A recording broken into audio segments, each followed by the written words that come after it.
সবসময়ই আমি একটা কথা বিশ্বাস করি, আর তা হলো আল্লাহর উপর বিশ্বাস রেখে যে কোনো কাজ ধৈর্যের সাথে করলে সেটা সফল হবেই। আসসালামু আলাইকুম, কেমন আছেন সবাই? আশা করছি যে যেখানে আছেন ভালো আছেন, পরিবারের সবাইকে নিয়ে সুন্দর মতো আনন্দের সাথে ঈদ কাটাচ্ছেন। আসলে আমি এ মাসেই বাসা পাল্টিয়েছি, আবার এ মাসেই ঈদ। এজন্য একটু টেনশনে ছিলাম, কিন্তু তারপরও ধৈর্যের সাথে সমস্ত কাজ আলহামদুলিল্লাহ গুছিয়ে নিতে পেরেছি। এটাই আল্লাহর দরবারে শুকরিয়া। এই তো দেখতেই পাচ্ছেন, এটা হচ্ছে ঈদের আগের দিনের রান্না। পাতলা মাছের ঝোল করেছিলাম, আলু ভাজি করেছিলাম। যেহেতু ঈদের দিন থেকে রিসপুট খাবো, সেজন্য পাতলা ঝোল করেছিলাম।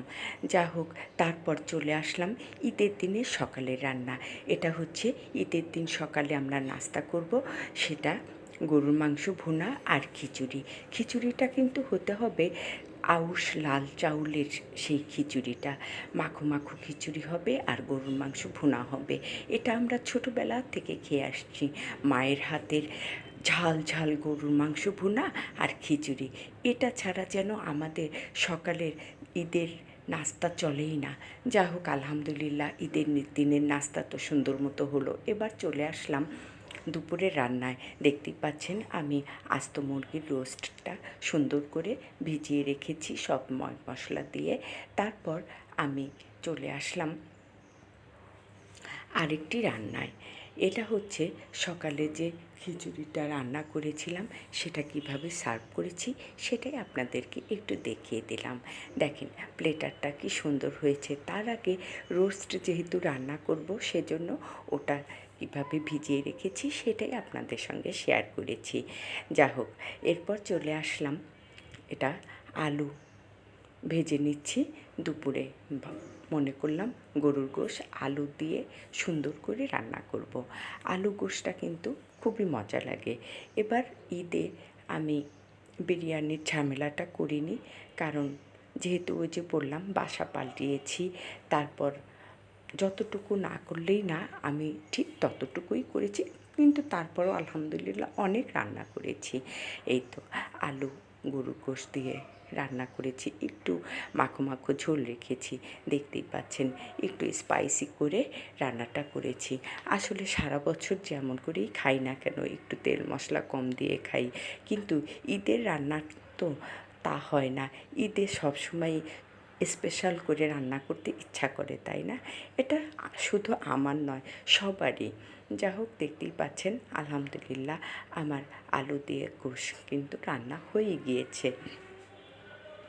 এটা দিয়ে পোলাও খেতে কিন্তু খুব মজা লাগে। যতই রোস্ট থাকুক, অন্যান্য কিছুই থাকুক না কেন, আলু গোশের কিন্তু একটা অন্যরকম চাহিদা থাকে পরিবারের সবারই। যা হোক, দেখতেই পাচ্ছেন। এরপর দেখতেই পাচ্ছেন আমি কিছু বেরেস্তা করে নিচ্ছি। বেশ কিছু বেরেস্তা করে আমি রেখে দিব। এই বেরেস্তা দিয়ে আমি বেরেস্তার তেলটা দিয়ে পোলাওতে দিব আর রোস্টটা রান্না করব। এই তো দেখেন, রোস্টটাও আমি ভেজে নিচ্ছি। বেশ কিছুদিন পরেই আমি আস্ত মুরগি রোস্ট করছি। একটা কেটে রান্না করেছি, একটা আস্ত করেছি। মনটা চাইলো যে অনেক দিন আস্ত মুরগির রোস্ট রান্না করি না, এমনি তো সবসময় রান্না করাই হয়, সেটা কেটে রান্না করা হয়, কিন্তু আস্ত মুরগির রোস্টটা একটু ঝামেলা লাগে বলে রান্নাটা কমই কিন্তু করা হয়। যা হোক, আলহামদুলিল্লাহ ঈদ বলে কথা, এখানে তো যতই বাসা পাল্টাই, যতই ঝামেলা থাকুক, কিন্তু ঈদের রান্নার তুলনা কোনোটার সাথেই হবে না। এটা যত কষ্টই হোক, রান্নাটা করতেই হবে, কারণ পরিবারের কথা তো ভাবতেই হবে, নিজের কথাটাও ভাবতে হবে। নিজের মনে কি চাইছে, নিজের মনটা চাইছে যে আমি ঈদে এটা এটা রান্না করি, সেজন্য আলহামদুলিল্লাহ যতটুকু পারলাম ততটুকু রান্না করার চেষ্টা করলাম। খুবই মজা হয়েছিল। আল্লাহ পাক যেন সব বরকত, সব মজা আমার রান্নার মধ্যে দিয়ে দিয়েছেন, সেজন্য আল্লাহর দরবারে লাখো কোটি শুকরিয়া জানাই। আমি সহ আমার পরিবারের সকলেই খেয়ে খুব মজা পেয়েছে আলহামদুলিল্লাহ। এই তো দেখেন, রোস্টটা দেখতে কি লোভনীয় হয়েছে, তাই না? খেতে কিন্তু দারুণ হয়েছিল আলহামদুলিল্লাহ। যা হোক, ঈদের রান্না বলে কথা, একটু কষ্ট হলেও তো করতে হয়। আর এই তো দেখেন পোলাও রান্না করে নিচ্ছি।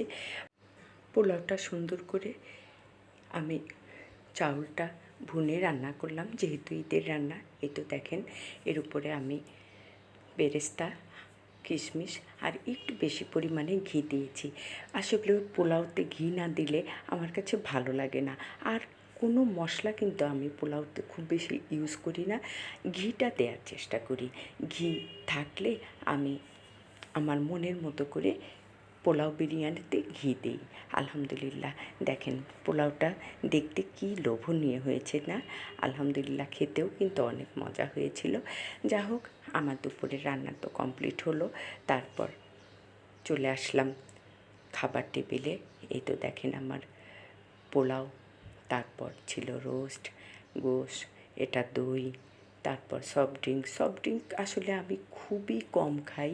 আমার ঘরে সফট ড্রিঙ্ক আমি আনতেই দিই না, কিন্তু হঠাৎ মাঝে মধ্যে ফেস্টিভ্যালে তো একটু খাওয়াই যায়, তাই না?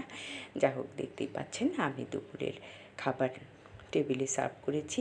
আলহামদুলিল্লাহ, পরিবারের সবাইকে নিয়ে খুব মজা করে খেয়েছি। ঈদ উদযাপন খুব আনন্দের সাথে করেছি। সবই আল্লাহ পাকের অশেষ দয়া।